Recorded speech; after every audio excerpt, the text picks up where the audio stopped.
Welcome back, everyone, to Talking Tridents, a Mariners podcast.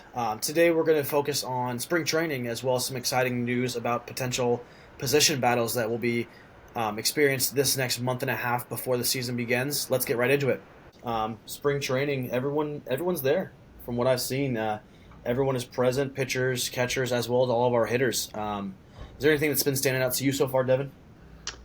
I think the biggest thing for me that's stood out so far is a video that I know you've seen. Cal Raleigh looking lean, looking slim. Yeah, Uh, he's easily lost. I'm gonna say 10, 15, maybe even 20 20 pounds. pounds. Yeah, Yeah, there's yeah, no official reports yet from what I've seen. yeah. I saw a video of him in the cage that I would say looking close to maybe 20 pounds down. Um, that's a good sign. Shows that he's taking it serious. I wonder what that's going to do to his power or how he's going to play. Yeah, Looking, it's definitely being a little interesting. leaner, but hey, It's definitely interesting to cover because I mean we always knew him. He's a backstop. He's a catcher. He's a little bit bulkier. Trying to block the ball. But I think he's taking agility in his own hands this offseason, and he's trying to um, show that he can be more than just that slow guy. I mean, I know when I yeah. play MLB The Show, his running score is below 10. It's slow. Yeah, So maybe he's taking that upon himself to see what a leaner build can bring. Like you just touched on, hopefully it doesn't affect his power, but I'm kind of excited to see what can come from it. yeah, me too. Hopefully the big dumper isn't gone too much, but Dude, if it's gone, he's gonna get 10 home runs, 20 RBI. No, I'm kidding. maybe that's why he slimmed down. He's tired of the Yeah, name. he's tired of all the jokes, the shirts, and Yep. comments. No, it's just exciting to see. Maybe we want to take his game to the next level. Ranked number four catcher wants to try something different. So Yeah, I think pretty this cool. is definitely going to be a big year for him. Yeah, just saying he's top five catcher, but um, there's a lot of controversy in that. I mean, he objectively had a better season than Adley Rutschman last year. Um, Yeah. I think a better season than Will Smith, and those are some of the top names behind the plate. Right. So Contreras is probably the only one that might be better than him, just from an offensive standpoint, a higher batting average, and everything. But Cal Raleigh definitely is in the top five conversation, if not the top two conversation, in my opinion. If with this new lean build, maybe more athletic, maybe even some more stolen bases in there. We saw him steal what 5 bases last year, and he never was caught. So Yeah. maybe he saw that and took it upon himself to, hey, I'm going to bring that to my game. I'm going to add that to my repertoire. Yeah, maybe. With Dan Wilson, with his first full season as the Mariners manager, I wonder if he had any role or influence in Cal Mm. Raleigh's physique as well. Yeah, I mean Dan Wilson, former catcher, he caught for quite a few years of his career. I think she actually think he played catcher through like the last 2 years of his career. Yeah, But maybe Dan Wilson gave him some tips. Hey, if you lose a good 10 to 20 pounds, you'll see this in your game improve. You'll see you'll be able yeah, to block balls at this higher rate. You'll be able to pop up point whatever seconds faster. So, yeah.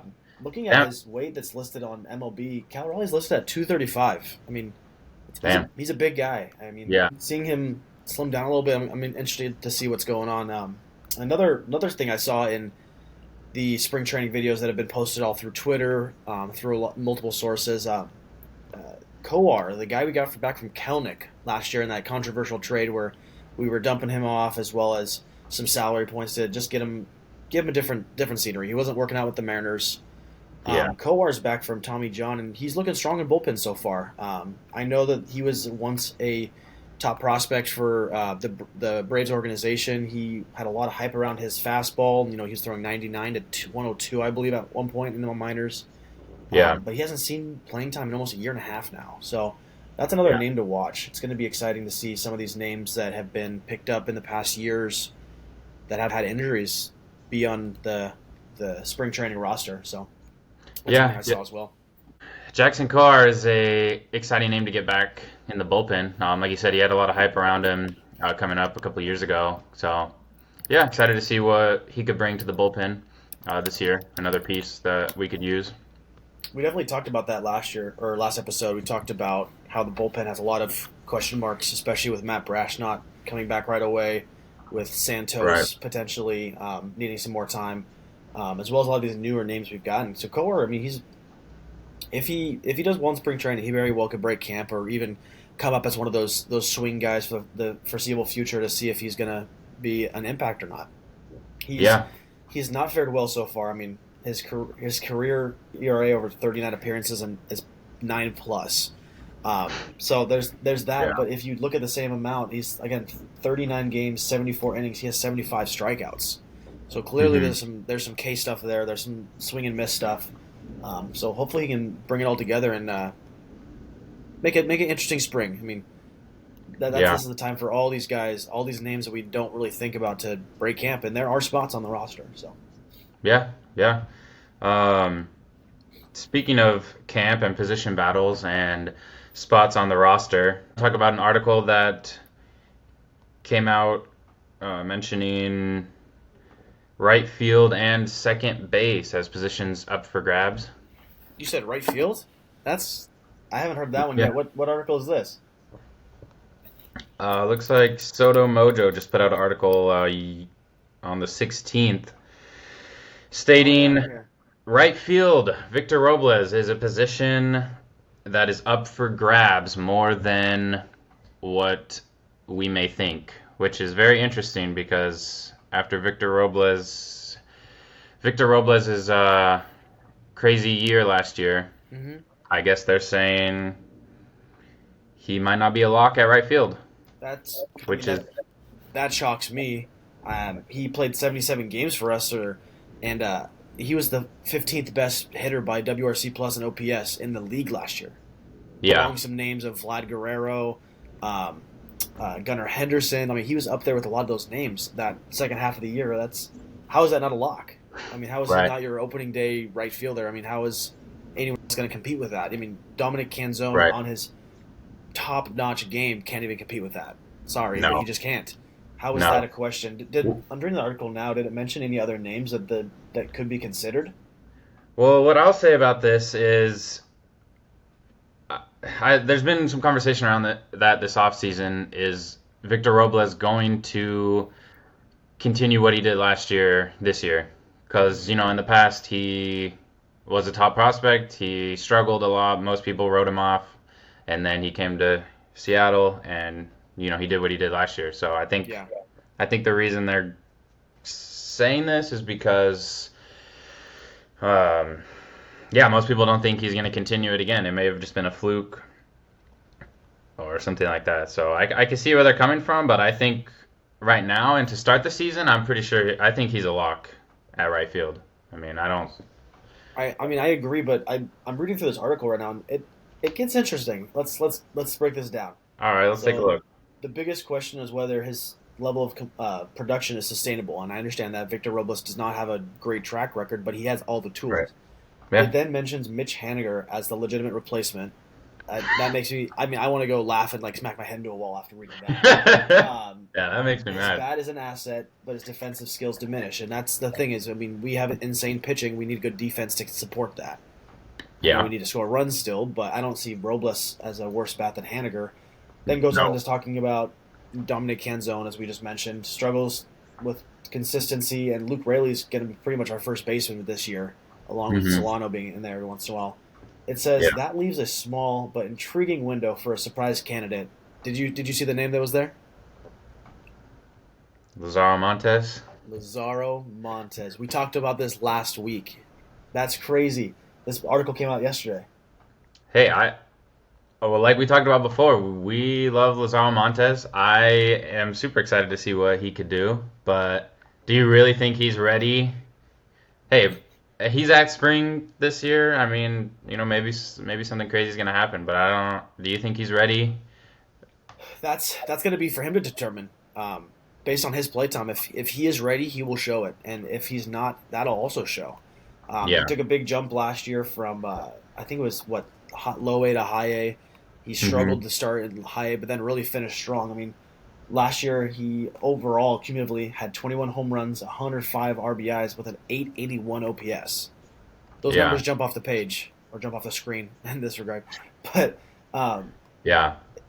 his left-handed power profile strikes a resemblance to his former top prospect that jumped from single A to the majors, and that name is Julio Julio Rodriguez. Rodriguez, yeah, Julio yeah. Rodriguez. A So lot of a lot of people have been comparing Montez to Julio recently, yeah, just because of his his build, his play style, his potential.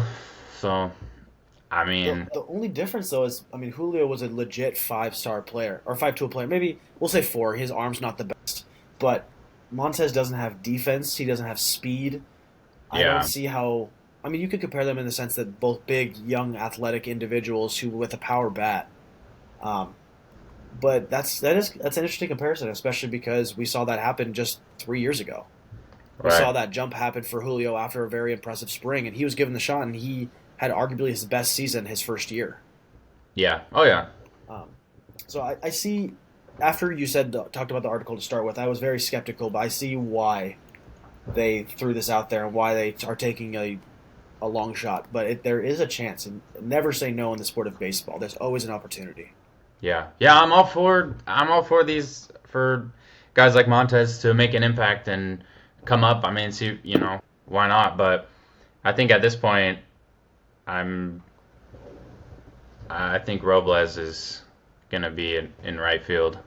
I At agree, least to especially start the year. I mean, if he struggles, if Montez puts on a show and Robles struggles early in the season or any time through midway through the season, I could see them bringing up Montez and mhm, him getting some playing time. But I think Robles for now is.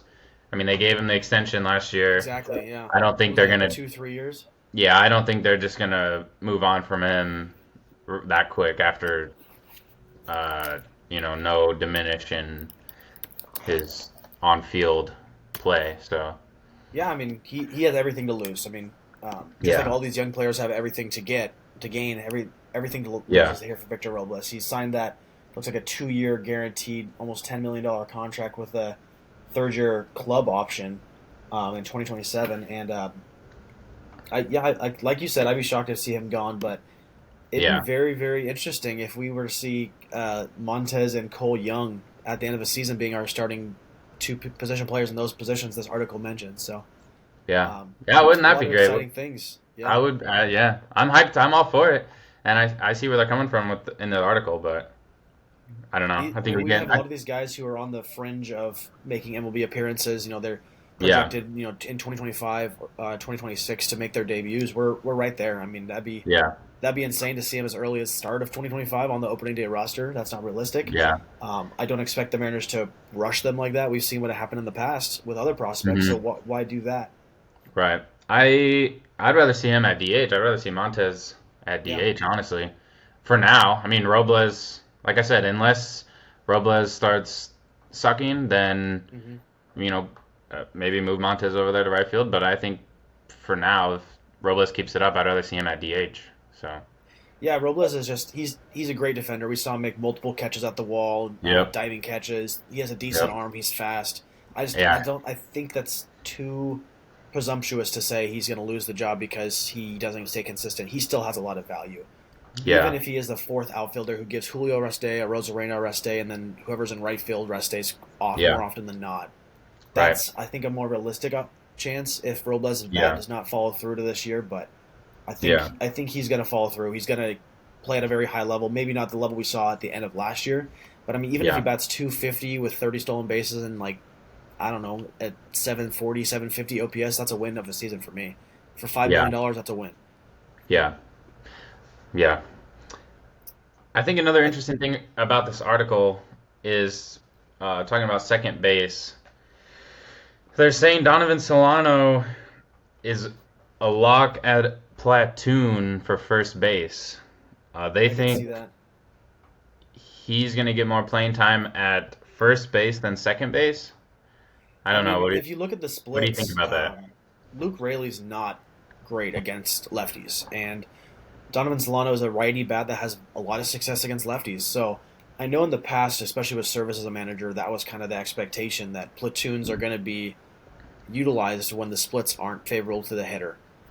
Right. And I think we're going to see that continue in this. Luke Raley will be in the outfield every once in a while. He will be DH every once in a while. And who else do you have at first base? Unless you bring Tyler Locklear up, you have Donovan Solano. Yeah. I think he's going to get a lot of opportunity against lefties, and I know we don't see lefties as much as righties in this league. But anticipate, Solano coming in sixth inning after the starter gets knocked out in place of Luke Raley. They maybe see if Arozarena needs some time off, Robles needs some time off, and throw Luke Raley in the outfield, and switch it up a Yeah. little bit. So I Yeah. see that as being the reason to do a platoon. I don't think it's going to be a straight up, 81 and 81 games. It's going to be utilized per the situation. But I definitely see, it's 37. He's not athletic. I'd rather have Dylan Moore at second base defensively. But if Yeah. Solano's hitting, he's going to be in the lineup, and they'll find a spot for him regardless. Yeah. Yeah. So they're saying Ryan Bliss and Dylan Moore, and one more name, Cole Young, are going to Oh, be young baby. in the competition for second base, mainly over Especially if Solano. they're going to give Montez a shot, they're going to give Young a shot. I mean, Yeah. Oh yeah, Young yeah, for sure. is I what, mean, a good he's year more plus MLB ready older? than Yeah, he's more MLB ready, I think, than any of our other prospects. I So agree. if you're giving He's a someone else, very you have to give Cole Young a shot. I mean, he's right there. And at second base, for me, minus Solano, Dylan Moore and Ryan Bliss are not it.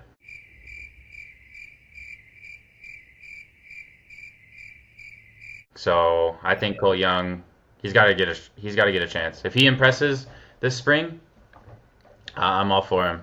Put him in there, see what he can do. So why not? but, Why not? yeah, but if What's the not, if worst that can happen? He comes up, has in 15 games, kind of like how Jackson Holiday came up, was just not producing. You send him back down, and then look, yeah, Jackson Holiday came out at the end of the season and yep, was doing much better. yeah, So give these guys a and then chance to build their confidence. Why not? yeah, we'll see how That's the Ryan title of Bliss. the episode. Why not?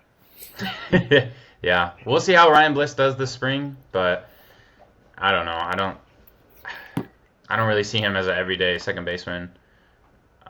From what I've seen of him in the minors and his small call up end of last year, Mhm. I don't know. I don't see him being an everyday second baseman. So I think it's going to be up to Dylan Moore and then Cole Young to kind of take that opportunity. He's definitely interesting. I mean, Ryan Bliss is very, very fast. I mean, He is. he is that guy you want on the bench that can come in, run some late innings, give Cal Raleigh a Yeah. break if he's in a position where we need to get a run. Yeah. He definitely fits on the roster in some way, shape, or form. But I agree, he shouldn't be your starting second baseman unless Cole Young does not work out the way you want to. Dylan Moore has a disappointing spring training. That's the Yeah. only scenario where Ryan Bliss becomes your guy. Yeah. I agree with that. I think to me Ryan Bliss is like a Dylan Moore type where he's a utility guy. He's fast. He can come off the bench. He can, you know, make something happen on the bases, something like that. But Mhm. yeah. So And Mariners need that. I mean, we need some yeah. athleticism. We've mentioned in the past, three players that are 34 plus that you're paying a combination of what $25 million. They're going to be on the roster, but we need these Yeah. young guys like this who are fast, who are agile, who are very flexible in what they can be used for. So Yeah. Like you said, there's a place for him on the roster, Ryan Bliss, but second base, I don't know. If Solano's over there at first or DH more than second, then Cole Young, this is your opportunity, man. Come why on. not? Yep. Let's get him on the podcast. Let's talk to him about it. I'll hit him up. Yeah, hit him up. Just text his mom. No. Yep. And with that, that is all we have for this video. Thank you guys for watching Talking Tridents, a Mariners podcast. Let us know what you have to say about what we talked about. Let us know in the comments down below, as well as check us out on Instagram and subscribe down below. Thanks, guys. We'll see you next time. Yep. See ya.